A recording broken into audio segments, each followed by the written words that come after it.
जय हिंद दोस्तों, मैं संदीप कुमार पटेल आप सभी का अपने इजी मैथ्स 99 के यूट्यूब चैनल पर हार्दिक स्वागत एवं अभिनंदन करते हैं।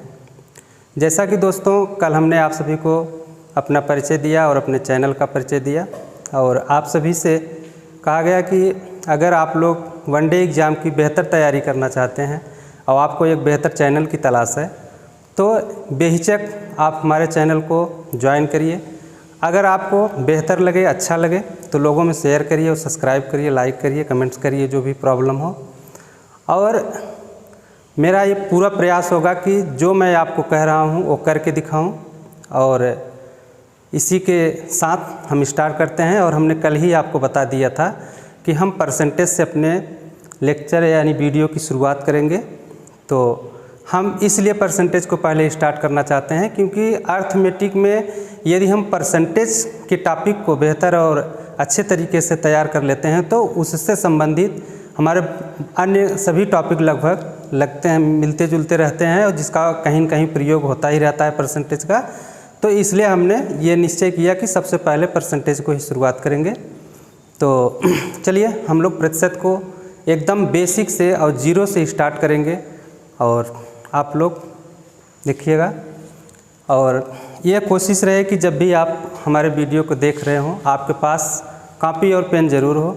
और कोशिश रहे कि जैसे जो भी क्वेश्चन हम हल करवा रहे हों अगर हो सके आप तो साथ में हल करिए और नहीं तो वीडियो को देखने के बाद ज़रूर प्रयास करिए। तो चलिए स्टार्ट करते हैं परसेंटेज। और इसको हिंदी में प्रतिशत और अंग्रेजी में परसेंटेज कहते हैं। और जो आपको ये दिख रहा है यही सिंबल प्रतिशत का सिंबल है, इसी को प्रतिशत कहा जाता है। कहीं पर भी यदि ये सिंबल लगा हुआ है तो इसको हम प्रतिशत पढ़ते हैं। अब आती है बात कि प्रतिशत क्या है। तो प्रतिशत दो शब्दों से मिलकर के बना हुआ है। एक शब्द प्रति है और दूसरा शब्द शत है। प्रति का मतलब एक होता है और शत का मतलब 100 होता है। अर्थात प्रति 100 में मिले हिस्सेदारी को हम प्रतिशत कहते हैं। जैसे 100 रुपये है, 100 रुपये में जो भी हमको मिलेगा, जो हमारे भाग में आएगा वही हमारे लिए उतना प्रतिशत कहलाएगा। जैसे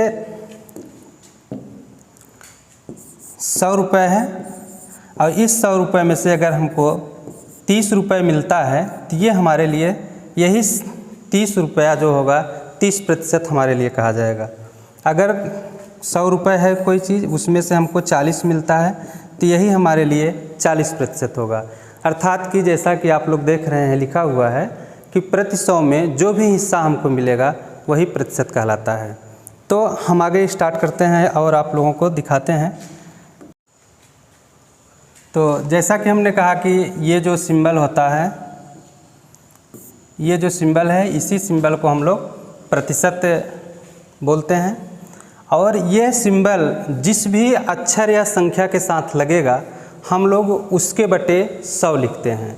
जैसे अगर कहीं पे A% लिखा हुआ है तो हम लोग इसको A बटे 100 लिखेंगे। और कहीं पे यदि B% लिखा हुआ है तो हम लोग इसको B बटे 100 लिखेंगे। इसी प्रकार अगर C% लिखा हुआ है तो हम लोग C के बटे 100 लिखेंगे। और यदि किसी संख्या के भी साथ प्रतिशत का सिंबल लगा हुआ है तो हम उस संख्या के भी बटे 100 लिखेंगे। जैसे यदि लिखा हुआ है 1% तो हम लोग लिखेंगे 1 के बटे 100। अगर लिखा हुआ है 2% तो हम लोग लिखेंगे 2 के बटे 100। और अगर 3% लिखा हुआ है तो हम लोग लिखेंगे 3 के बटे 100। अर्थात दोस्तों किसी भी संख्या या अक्षर के साथ यदि प्रतिशत का सिंबल लगा हुआ है तो हम उसको उसके बटे 100 लिखते हैं। तो इसके आगे हम लोग देखते हैं कि प्रतिशत को पढ़ने से पहले हम लोगों को फ्रैक्शन की जानकारी होनी चाहिए। यदि हम लोग प्रतिशत को फ्रैक्शन के साथ जोड़ करके सीखेंगे और करेंगे तो निश्चित तौर पे प्रतिशत को पढ़ना बेहद आसान होगा। तो देखिएगा जैसे हम लोग सिंपल भिन्न को सीख लेते हैं कुछ, फिर उसके बाद आगे देखेंगे। तो जैसे होता है कि भिन्न में एक होता है शांत भिन्न और एक होता है अशांत भिन्न।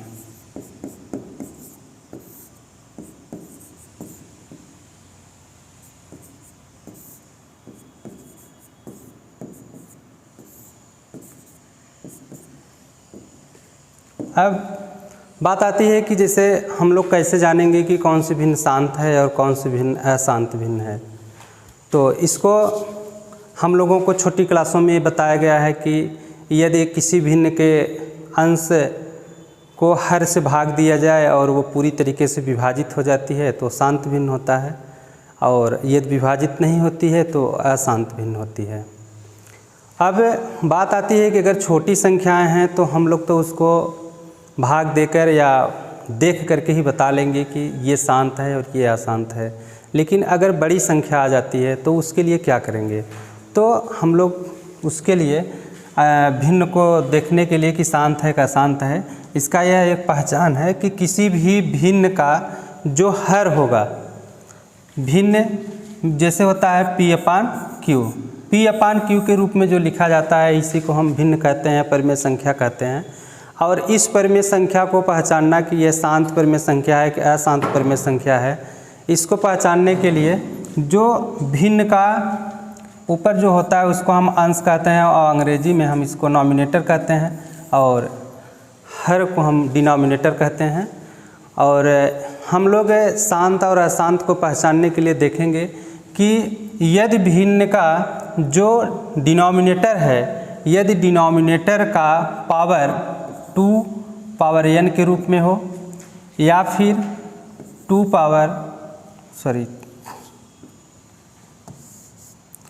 5n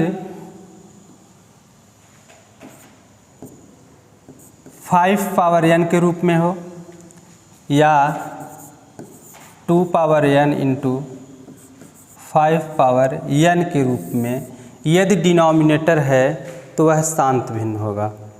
और अगर 2n या 5n या 2n इंटू 5n के रूप में नहीं है तो वह अशांत भिन्न होगा। जैसे अगर लिख दिया जाए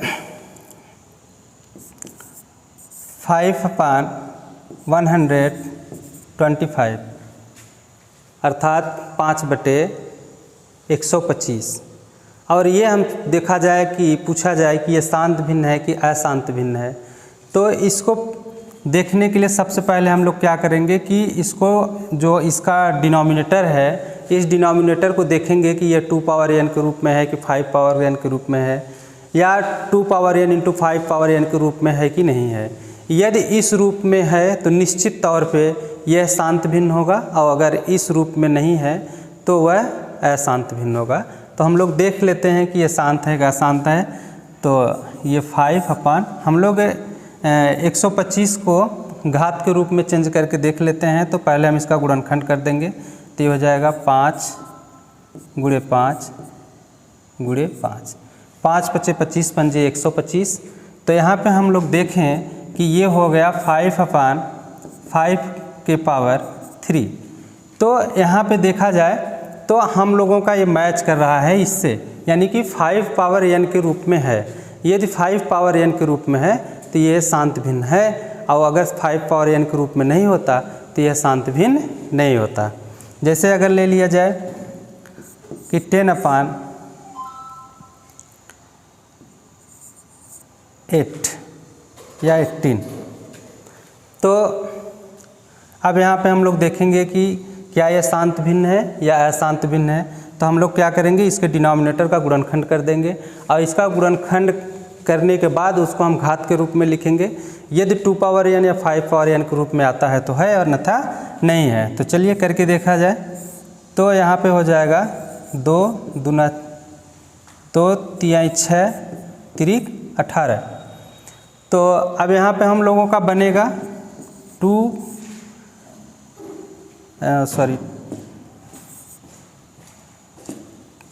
10/2 इंटू 3 के पावर 2।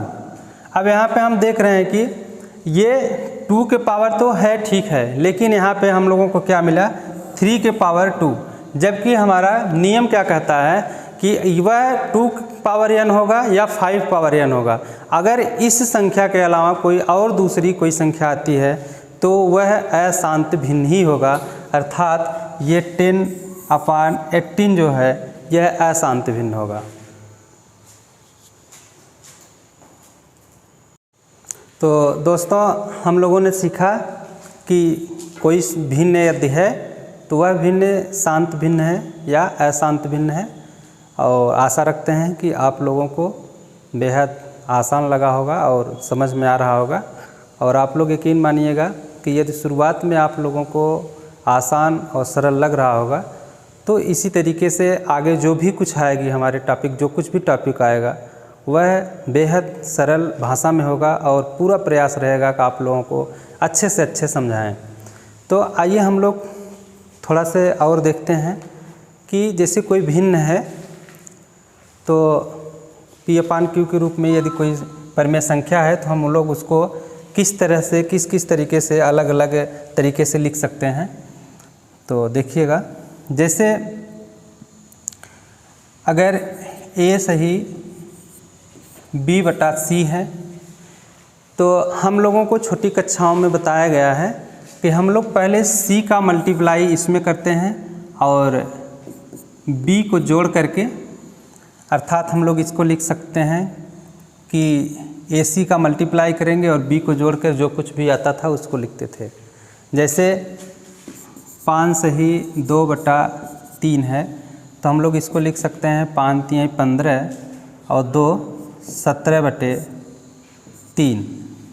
तो ये हम लोगों ने छोटी कक्षाओं में ही सीखा है, लेकिन इसी को हम लोग और तरीके से लिख सकते हैं जो हमारे परसेंटेज के क्वेश्चन को हल करने में बहुत ही मदद करने वाला है। तो आइए हम आज इसको, अगर आप लोग इसी तरीके के केवल जानते थे तो आज एक नए तरीके को भी सीखेंगे और जो हमारा आने वाले जो हमारे चैप्टर होंगे उसमें बेहद ही सहयोग करेगा क्वेश्चन को हल करने में। तो देखिएगा, जैसे इसी को हम लोग लिख सकते हैं 5 + 2/3। जैसे ये 5 सही 2/3 है तो इस 5 सही 2/3 को हम लोग 5 धन 2/3 भी लिख सकते हैं।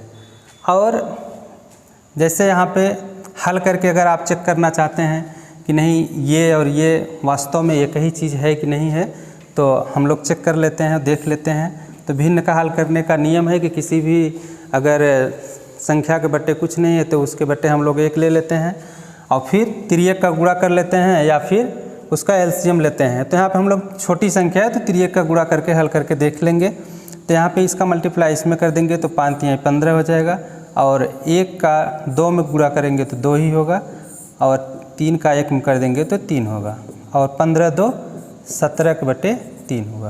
तो जैसा कि आप देख रहे होंगे कि जो पहले लिखा गया था और जो अब लिखा गया है उसमें उसके वैल्यू में, उसके मान में कोई परिवर्तन नहीं है, लेकिन लिखने का जो तरीका है उसमेमें विशेष बदलाव हुआ है।